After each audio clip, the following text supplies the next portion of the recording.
Nag-iiyakan po eh. Si Lagwanson, alam nyo kung sino binabanatan ni Lagwanson? Doon sa, ano ba yun?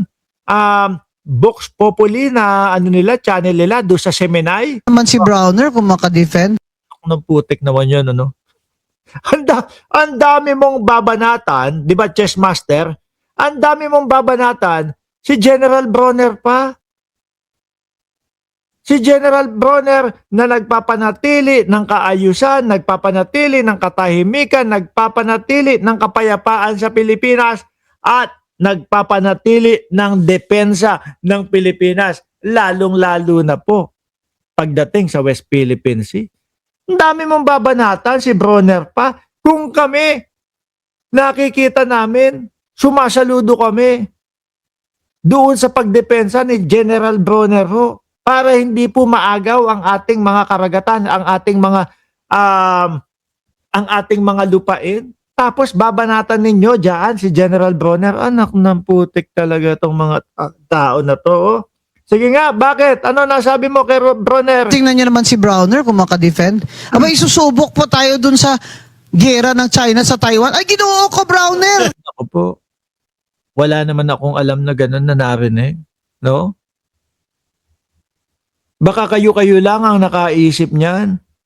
Alam mo kung ano ang narinig ko at alam mo kung ano nabalitaan ko. Mahilig po kasi akong manood ng mga ganyang international na balita ho, mga bossing. Mainit ang ulo ng China. Bakit po, mga kababayan? Kasi mas kumbaga parang yung huling pag-uusap ng Taiwan at ng China ay mukhang, mga kababayan, binabaliwala ng Estados Unidos yun pong One China policy. Yun yung nakita ko at napanood ko. No? Pero yung isusubok ni Bronner ang Pilipinas sa awayang China at Taiwan, wala ho akong nabalitaan ganyan, mga kababayan. Nakapokus po. No? Nakapokus po ang Department of National Defense, ang AFP, mga boss chipamo, sir, kundi po sa pagtatanggol at pagdepensa sa ating karagatan at ating kalupaan. Huwag naman kayong sinungaling dyan. No? Ganyan naman din po kasi. Kumbaga, ganyan naman din po kasi ang ginawa nila nung panahon ho, mga boss chipamo, sir, na ipinagtatanggol ni Pangulong Bongbong Marcos. Nung pinagtatanggol ni Pangulong Bongbong Marcos ang ating mga isla, lalo na sa West Philippine Sea, ano sinabi nila? Isusubo ni Bongbong Marcos ang mga Pilipino sa digmaan.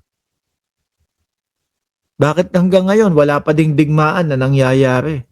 Kasi po ang ginagawa ng Pilipinas, mga kababayan, hanggat maaari, kalmado. Ano po? Hanggat maaari ay talagang dadaanin sa maayos na usapan.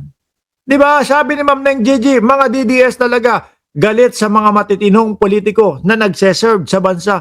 Alam nyo, ang nakakalungkot ang mga binibira nitong mga ito, si General Bronner. Oh. Tapos, yung isa, nakalimutan ko lang ang apelido ho, mga kababayan, na talagang nangunguna at si Tariela. Yan yung mga binabanatan ng mga DDS, mga boss. No? At nakakalungkot ho, binibiktima nila ng fake news. Biruin niya, nandoon sa Congress, yung isang vlogger nila, gusto pang lumusot. Ano sabi nung isang vlogger nila? Mr. Chair, tayo din po nagwa-water cannon. Nang galaite yung tenga, nagpanting yung tenga. Mga bossing, nung isang kongresista doon, na si Paduano, galit. Oo, hindi niya pinalagpas. Bakit to? Kasi fake news. Wala naman pong nangyayaring pagwa-water cannon ng Pilipinas sa China. Fake news. So ngayon, kapag pinalagpas nila yon, ano ang magiging naratibo? Ang magiging naratibo ho, mga bossing, ay totoo yung mga sinasabi ng China na Pilipinas po ang nangunguna. Di ba? Kaya po sila ay gumaganti lang. Pilipinas po ang nagbubuyo sa China upang sila ay bombahin. Sabi ni Sir Leo 1162 na anniversary nila ngayong mag-asawa, wala tayong water cannon. Meron po, sir. Sabi nung vlogger na yun yung si Mark Lopez yata. Sabi nung vlogger na yun, meron tayong water cannon. Yung water cannon daw po is a facility. Hindi ko alam. Siguro, sa sobrang taranta dahil po talagang si Paduano palaban eh. No, hindi niya palalagpasin yung fake news na sinabi eh. Medyo tumaas na ho yung boses ni Paduano doon, mga kababayan. Ano sinasabi mong water cannon? Ano sinasabi mo water cannon? Sige nga, paliwanag mo. Sabi nung isa, kala mo maiiyak na. Mr. Chair, yung water cannon po, isa facility. Nataranta na. Di po ba? Guanzon at 10 ng iyong mga kasamahan dyan. Huwag nyo namang gawing masama sila General Bronner. Kasi yan yung una ng linya ng depensa natin. Yaang mga tao na yan ang nagpapanatili ng kapayapaan. Di ba mga bossing?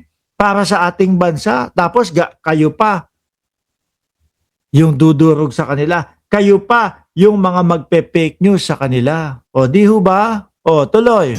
Mag-isa ka na lang dyan. Huwag mo na idama yung mga...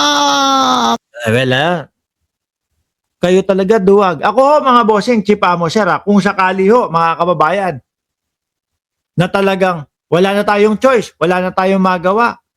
At kailangan ipagtanggol natin ang ating bayan, ipagtanggol natin ang ating bansa. Ready po ako, handa po ako, no? Bakit to? Kasi itong kalayaan na nangyayari sa atin at itong kalayaan na natatamo natin, mga boss chipamo, sir, ay, utang natin doon sa mga bayani natin. Utang natin doon sa mga nagtanggol sa ating bayan upang sa ganon tayo po ay makapamuhay ng maayos. Makapamuhay nang walang nagmamando at tayo-tayong mga Pilipino ang nagpapatakbo ng ating bayan. Utang natin yan, kaila Bonifacio. Ang hilig pong gamitin ng mga DDS, Bonifacio, pero kagaya niyan, duwag naman sila. Sila yung nagsasabi, kayo na lang ang makipagdigmaan doon, kayo na lang ang makisali doon, kami, wala, atras. Kung ako mabibigyan ng pagkakataon, maipagtanggol ang ating bayan, hindi ko palalagpasin yan, mga bossing. Dahil ang gusto ko mangyari, sa susunod na henerasyon, yung magiging mga kaapu-apuhan ko, yung mga anak ng anak ko, apo ng apo ko, makakapamuhay sila ng parehas ng sa atin. Hindi binabatok-batukan ng China kasi pinapasok ng mga politiko natin, kasi pinapasok ng dating Pangulong Duterte. Diba? Tunay na kalayaan. Tapos ang gagawin nitong mga ito, fake newsin pa ho. Kamag-anak namin ng mga sundalo, no? Pwede ba one-on-one na lang kayo? May the best man survive. Yung Diyos ko. ikaw na lumaban dun sa China. Wala tayo damay. Si Trump nga, hindi lumalaban sa China. Ikaw Nako nga, binaliwala nga ni Trump yung One China policy. Tapos sasabihin mo, si Trump nga hindi lumalaban sa China, kaya nga mainit ang ulo ng China ngayon. Di ba, Dali, Burukanay, good morning, Boss Mark, at sa ating lahat nakatutok dito sa YouTube channel ni Mark Ramos. Salamat po